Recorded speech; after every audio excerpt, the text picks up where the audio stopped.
ओव्हरचे नियम आपण इथे लागू करणार नाहीत. जनरल क्रिकेटचे सगळे नियम लागू आहे, फक्त 2 षटकांचा सामना आहे. सुपर ओव्हर म्हटलं की काय होतं, तिथे थोडेसे नियम वेगळे असतात. दरम्यानच्या काळामध्ये मिड विकेटला क्षेत्ररक्षक तिथे 2 चेंडूच्या पाठमोरा, चेंडू सीमारेषेच्या आतमध्ये नाही अडवलेला, तो सीमारेषेच्या बाहेर गेलाय. खणखणीत, सनसनीत, दणदणीत सुपरसॉनिक चौकार.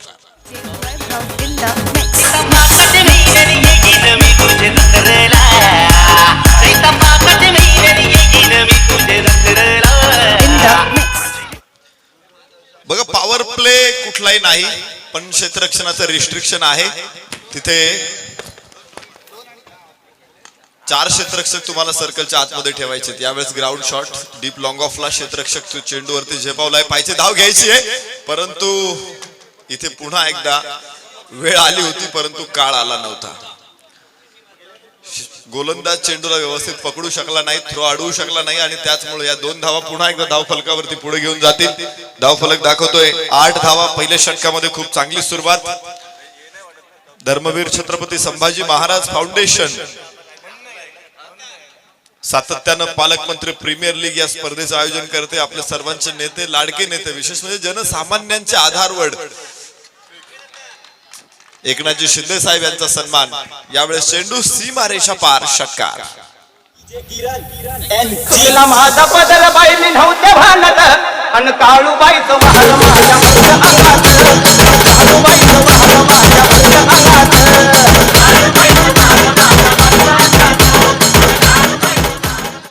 या मोठ्या फटक्याबरोबरच 2 अंकामध्ये पोहोचणारा धावफलक 14 धावा.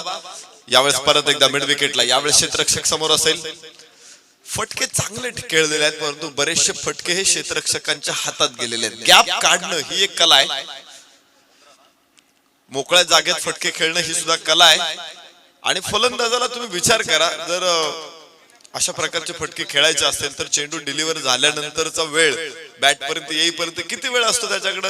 मला ते सेकंदाचा काही भाग त्याच्याकडे असतो, आणि तेवढ्या वेळात त्याला डिसिजन घ्यायचा असतो की हा चेंडू मला लॉंग ऑनला खेळायचा, लॉंग ऑफला खेळायचा, स्क्वेअर लेगला खेळायचा की कव्हरला खेळायचा, स्क्वेअर कट करायचा की कव्हर ड्राईव्ह करायचा, किती प्रश्न असतात त्याच्याकडे.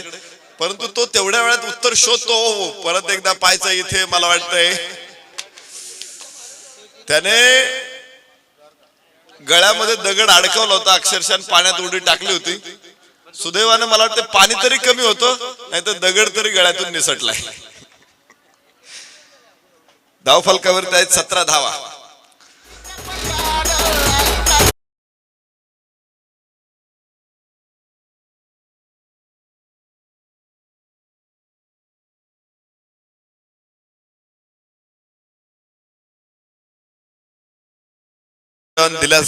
दिलेला गोलंदाजाला देखील 1000 रुपयाचं पारितोषिक आहे. आणि मला वाटतं लागोपाठच्या 3 षटकारांसाठी 500 रुपयाचं पारितोषिक असेल. केतन शहा, बरोबर ना? केतन शहा यांच्याकडून ही बक्षीस के टायगर्स या संघासाठी आहेत. पहिल्या षटकामध्ये आयान 11 धावा बनवल्या, त्या 17 धावा. खूप चांगल्या पद्धतीचा स्टार्टअप आहे. 2 षटकांचा केवळ हा सामना आहे. परवा मी एक व्हिडिओ बघितला, एकाने रेल्वे ट्रॅक समोर उडी टाकली, रेल्वे त्याच्या अंगावरून गेली, रेल्वे निघून गेल्यावर हा उभा राहिला. रेल्वे ट्रॅक समोर उडी टाकणं म्हणजे प्रत्यक्षात मृत्यूला निमंत्रण देण्यासारखं आहे. परंतु काही माणसं मृत्यूला सुद्धा चकवा देतात. जसा आता फलंदाज विनायक गोरे यानं क्रिकेटच्या मैदानावरच्या मृत्यूला चकवा दिला. उजव्या हातानं ओव्हर द विकेट. ओहो, बाउन्सर म्हणता येणार नाही या चेंडूला, परंतु बाउन्स मिळाला. असं होतं बऱ्याच वेळा, आपण असं तर एक्सेप्ट करू शकत नाही की इतका चेंडू उसळी घेईल किंवा काय, परंतु या टप्प्यावर चेंडू जर एवढा उसळी घेत असेल तर फलंदाजाच्या समोर, त्याच्या डोळ्यासमोर दिवसा काजवे चमकतील. काजवे नाही चमकणार, दिवसा विजा चमकतील, इतका भयानक चेंडू आहे. निर्धाव चेंडू. धावफलकावरती आहेत 17. उजव्या हातानं ओव्हर द विकेट. आखूड टप्प्याचा चेंडू आकाशामध्ये खेळला, क्षेत्ररक्षक चेंडू खाली, यस यस यस, आणि झेल सुटला. अतिशय सोपा झेल होता, परंतु चुकीच्या पद्धतीने झेल टिपला गेला. झेल टिपायचा म्हटल्यानंतर काय असतं की तुमची नजर चेंडूवरती परफेक्ट असणं गरजेचं आहे. चेंडू हातामध्ये आल्यानंतर ज्या वेगाने चेंडू खाली येतो, चेंडू हात त्या वेगाने खाली आला पाहिजे. म्हणजे काय होतं की चेंडूची जी गती आहे ती तुमच्या हातामध्ये सामावली जाते.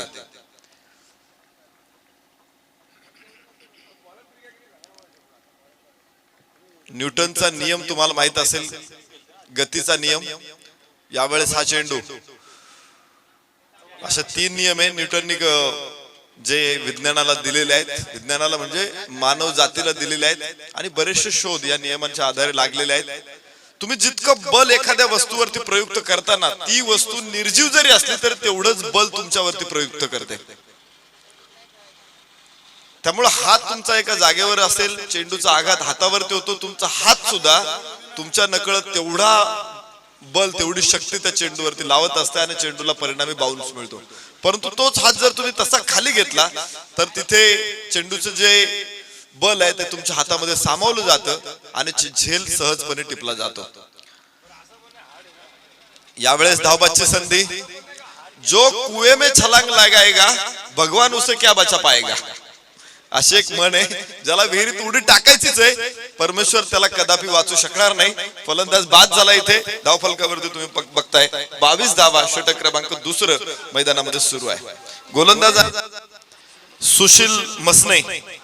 निलेशचं पहिलं षटक 17 धावा. सुशील मसनेचे या षटकामध्ये त्याने मोठे फटके लांब ठेवले होते, परंतु काही धावा त्याने खर्च केलेल्या आहेत आणि धावफलक दाखवतोय आता 22 धावा. 5 धावा या षटकामध्ये. नवीन फलंदाज मैदानामध्ये उतरेल.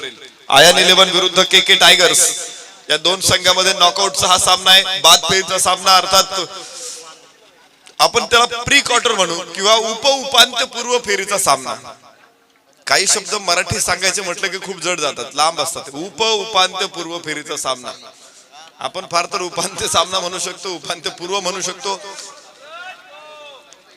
परंतु हा उपांत्यपूर्व फेरीचा सामना आहे.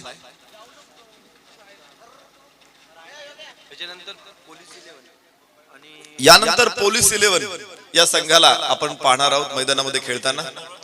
अर्थात पोलीस अधिकारी विरुद्ध ढवळेपाडा या दोन संघामध्ये यानंतर लढाई होणार आहे. जर विकेट घेतली गोलंदाजानं तर त्याला 500 रुपयाचं बक्षीस कोणाकडून आहे? केतन शहा यांच्याकडून हे बक्षीस आहे. बाहेरची कड आणि पहा गॅप मध्ये चेंडू, आउटफील्ड वेगवान चेंडू, सीमारेषा पार. 4 धावा. Thank you DJ. या ठिकाणी साजिद गाजी यांचं आणि इलेव्हन, साजिद गाजी यांचं इलेव्हन यांचं आगमन होत आहे.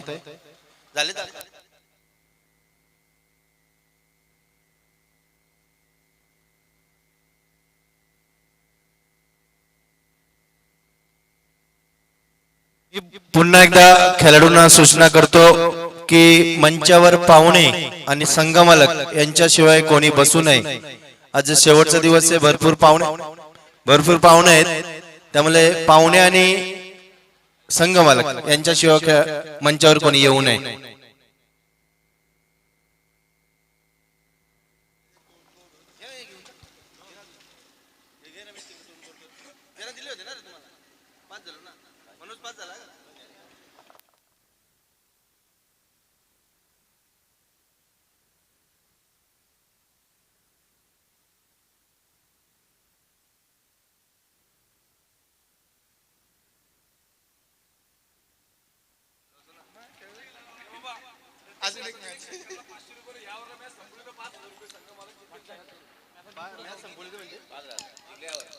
के टायगर्स या संघाला केतन शाह संघ मालक यांनी खूप मोठ्या बक्षिसांची ऑफर दिलेली आहे. जर एका षटकामध्ये सामना संपवला तर 5000 रुपयाचं बक्षीस तुम्हाला मिळेल आणि 29 धावांची गरज आहे सामना जिंकण्यासाठी. 29 run required to win for K tigers. आणि सलामीची जोडी के टायगर्स संघाची मैदानामध्ये उतरेल. प्रत्येक षटकारासाठी केतन शाह यांच्याकडून 500 रुपयाचं बक्षीस के टायगर संघासाठी. 2 षटकांचा हा सामना.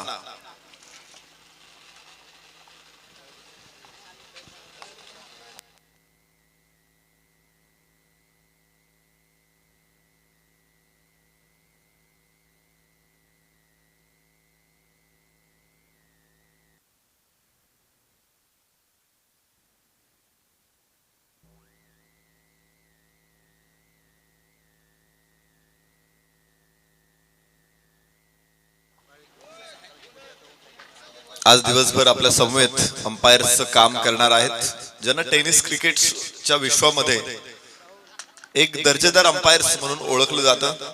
खेळाडूंमध्ये ज्यांच्याविषयी प्रचंड आदर आहे, Kalyani Ghorpade sir, Suryakant Adhav sir, Shashi Satam sir या ठिकाणी काम करतायत.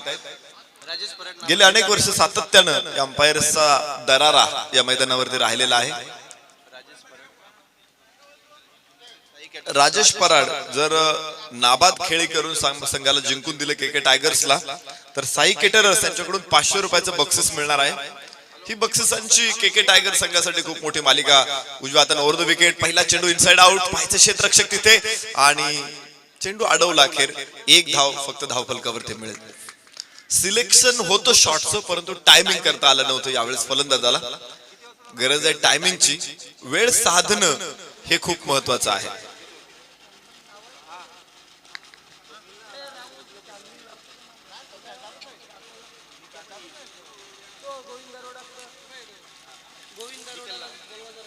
वेळ साधली गेली नाही तर एक अनर्थ होऊ शकतो. गोविंद दरोडा मंडप डेकोरेशन, आपण प्लीज स्टेज मध्ये या. अनेक प्रसंग आपल्याला माहित आहेत की अशा प्रसंगांमध्ये अचूक वेळ साधणं हे आयुष्याला कमालीची कलाटणी देणारा प्रसंग ठरतो. इथे मात्र टायमिंग करता आलं नव्हतं फलंदाज राजेश पराडला. महेश केणे राजेश पराड ही जोडी मैदानामध्ये. महेश केणेचा जबरदस्त शॉट, डीप लॉंग ऑनच्या डोक्यावरून चेंडू हवाई माईल षटकार.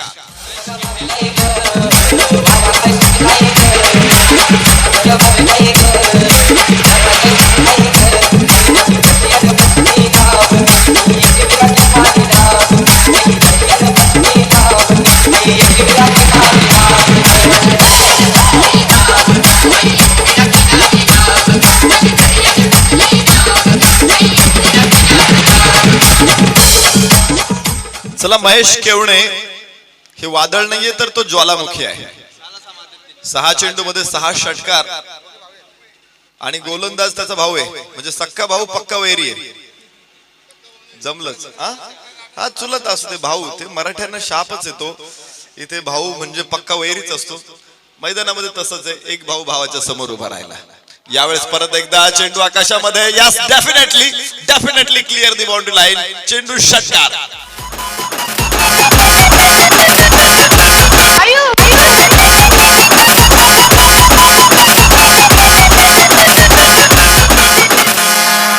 केतन शहा संघ मालक यांच्याकडून प्रत्येक षटकाराला 500 रुपयाचं पारितोषिक आहे.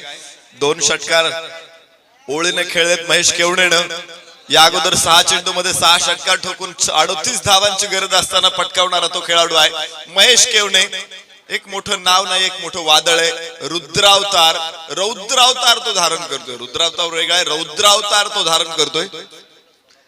इथून पाठीमागे आपण ऐकलं होतं की नदीने रौद्रावतार धारण केला, निसर्गानं तांडव केलं, परंतु महेश केवणे सुद्धा इथे तांडव करतोय. चेंडू आकाशामध्ये. यस, झेल टिपला आणि बिग विकेट गॉन. आपल्याकडं एक म्हण आहे, देवाकडं नाकी डोळी नीटस बायको मागावी आणि देवानं कॅटरीना कैफच पदर टाकावी. क्षेत्ररक्षकांना असा आनंद जरूर झाला असेल. महेश केवणेचा बळी त्यांना मिळालाय आणि तोही खूप स्वस्तामध्ये. धावफलकावरती आहेत 13 धावा.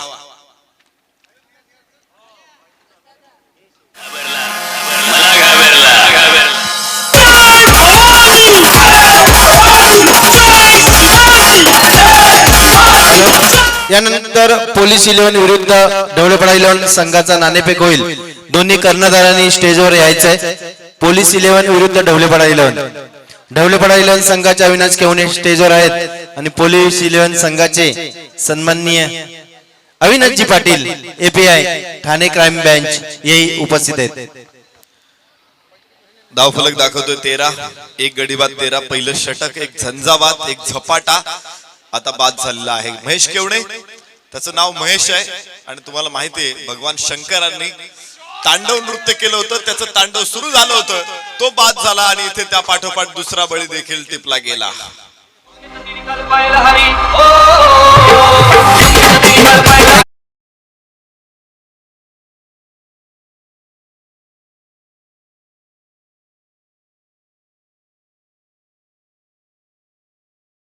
यांच्या शुभ हस्ते ही नाणेफेक होईल. तसेच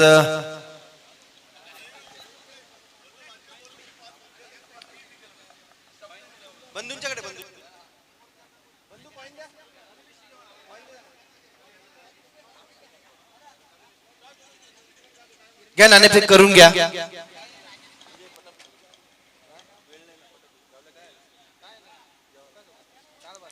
या अगोदर आपण पाहिलं होतं की महेश केवणेचा बळी टिपल्यानंतर गोलंदाज गिरीश केवणेनं लागोपाठचा दुसरा फलंदाज बाद करत तो विकेट हॅट्रिकच्या उंबरठ्यावरती उभा राहिला. कॅटरीना कैफ बरोबर मला वाटते आलिया भट्ट सुद्धा आता मिळाली असेल. तुम्हाला ती लाकूड तोड्याची गोष्ट माहित असेल. त्याची कुऱ्हाड विहिरीत पडली, त्याने प्रार्थना केली, परमेश्वर आला, देव आला, देवाने त्याला सोन्याची, तांब्याची, चांदीची कुऱ्हाड काढली. तो म्हटला नाही, या कुऱ्हाडी माझ्या नाहीत. आणि त्याच्या प्रामाणिकपणावरती खुश होऊन देवाने त्याला तीनही कुऱ्हाडी बक्षीस दिल्या. या ठिकाणी पोलीस 11 हा संघ नाणेफेक जिंकून फलंदाजी स्वीकारतोय. नरेश सर, पहा धावफलकावरती आपण पाहतोय षटक क्रमांक पहिलं संपलेलं आहे. धावफलक दाखवतोय तो ते 14 धावा आणि विजयासाठी 15 धावांची गरज आहे. 6 चेंडू आणि 15 धावा. सामना रोमांचक स्थितीमध्ये, सामना दोलायमान स्थितीमध्ये, दोन्ही संघ इथे प्रयत्नांची पराकाष्ठा करतायत. तुम्हाला मी एक गोष्ट सांगत होतो आणि त्याच्यानंतरची दुसरी गोष्ट आहे की त्याच लाकूड तोड्याचा नातू जंगलामध्ये लाकडं तोडण्यासाठी गेला. यावेळेस त्याची बायको त्याच्या बरोबर होती. लाकूड तोडता तोडता विहीर, कुऱ्हाड विहिरीमध्ये पडायची तर बायकोच विहिरीमध्ये पडली आणि त्याने देखील परमेश्वराचा धावा सुरू केला. परमेश्वराने बघितलं, अरे कुणीतरी प्रार्थना करतोय. परमेश्वर आला आणि परमेश्वराने पहिल्यांदाच विहिरीत उडी टाकली आणि विहिरीतून ऐश्वर्या राय बाहेर काढलेली. त्याला विचारलं, तुझी ही बायको आहे का? तो म्हटला, हा, ही माझीच बायको आहे. तर देव त्याला म्हटला, तुझे आजोबा किती प्रामाणिक होते, तू अजिबात प्रामाणिक नाही, खोटारडा आहेस तू, तुझी ही बायको नाही आहे, तू बायको हा कशी म्हटला? तो देवाला म्हटला, देवा तुम्ही हिला आता बाहेर काढलं, मी नाही म्हटलं असतं तुम्ही परत उडी मारली असती, परत राणी मुखर्जी काढली असती, परत उडी मारली असती, परत अनुष्का शर्मा काढली असती आणि परत माझी बायको काढली असती. मला म्हटलं असते तुम्ही चारही घेऊन जा. इथं एकच सांभाळता सांभाळता नाके नऊ आलेत, यांची गंध पावडर तरी मला परवडेल का? त्यामुळे मी म्हटलं ही पहिली मिळाली बरी आहे. अशी गोष्ट आहे ती. दरम्यान परत एकदा मैदानामध्ये जाऊ.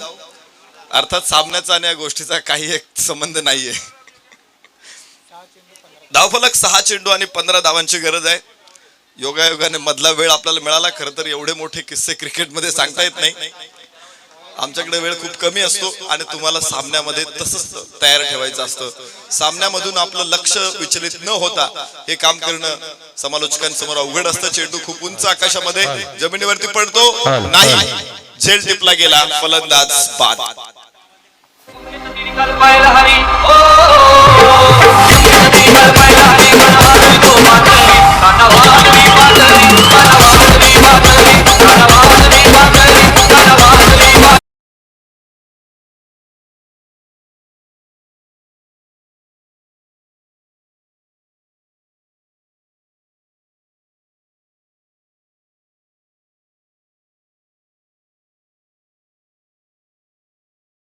लिस्ट आलेली आहे. एपीआय सन्मान्य अविनाशजी पाटील साहेब, क्राईम ब्रांच ठाणे. कर्णधार असतील पीआय राहुल नलकंडे साहेब, विनोद ठाकूर, शलकंदे, आव्हाड, चव्हाण, घोडगे, दुबला, गरडे, भोईर आणि काठे अशी पोलीस 11 संघाची लिस्ट तयार झालेली आहे. 5 चेंडू आणि 15 धावांची गरज. ज्यावेळेस महेश केवणे खेळत होता त्यावेळेस असं वाटलं होतं की हा सामना कदाचित पहिल्या षटकामध्ये संपतो की काय आणि केतन शहाचं 5000 रुपयाचं बक्षीस पटकावतो की काय. परंतु तिथेच नियतीला हे मान्य नव्हतं. महेश केवणे बाद झाला. चेंडूच्या पाठीमागे लावून मारणं काय असतं, लागून मारणं काय असतं हे तुम्हाला इथे बघायला मिळतंय. चेंडू सीमारेषा पार, 4 धावा.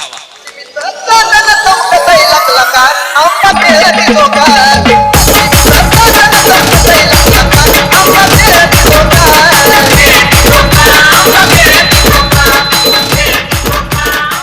खर तर ज्या चेंडूला बाय बाय करायला पाहिजे त्या चेंडूला या फलंदाजाची बॅट शेक हँड करायला गेली आणि चेंडूला ते इतकं मानवलं की चेंडू म्हणाला चल आपण बागेत फिरून येऊ. तोही सीमारेषेच्या बाहेर. या 4 धावांबरोबर धावफलकावरती आहेत 18 धावा. विजयासाठी आता गरज आहे 11 धावांची. 4 चेंडू 11 धावा या स्थितीमध्ये सामना. के टायगर्स विरुद्ध आयन 11 या दोन संघांमध्ये ही लढत मैदानामध्ये आपण पाहतोय. एक मजबूत सामना आहे, रोमहर्षक सामना आहे, काळजाचा ठोका चुकवणारा सामना आहे.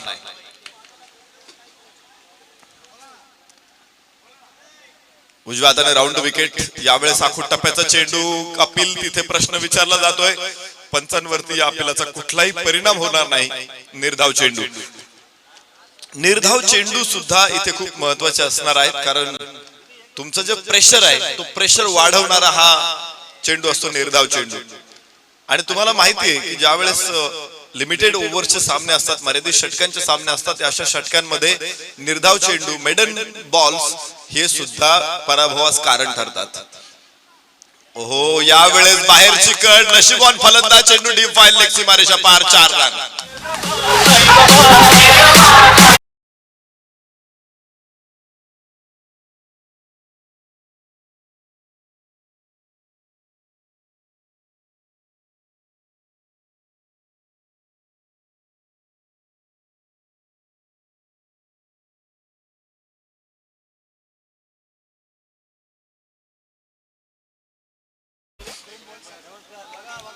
दोन चेंडू आणि 7 धावा. खूपच रोमहर्षक ठरलेला हा सामना.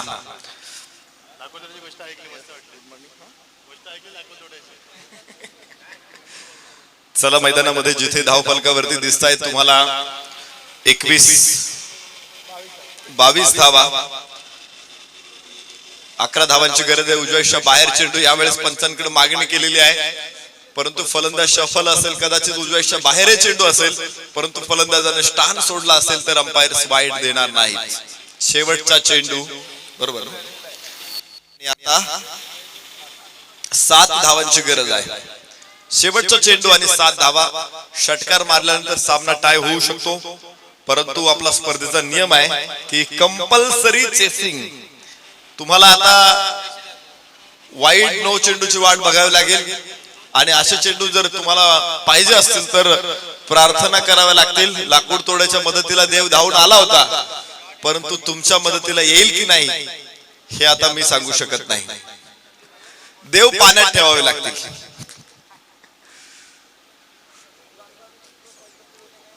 नवस बोलावे लागतील, प्रार्थना कराव्या लागतील, आराधना करावी लागेल तर शक्यता आहे. परंतु क्रिकेट असा खेळ आहे की इथे दवा दुवा आशीर्वाद चालत नाही. आशीर्वाद इथे चालत नाही, दुआ इथे चालत नाही. इथे तुमचं मनगट आणि तुम्ही यावरच तुम्हाला जिंकावं लागतं. पाहायचंय आता या सामन्यामध्ये निकाल काय असणार आहे. शेवटचा चेंडू. 7 धावांची गरज आहे.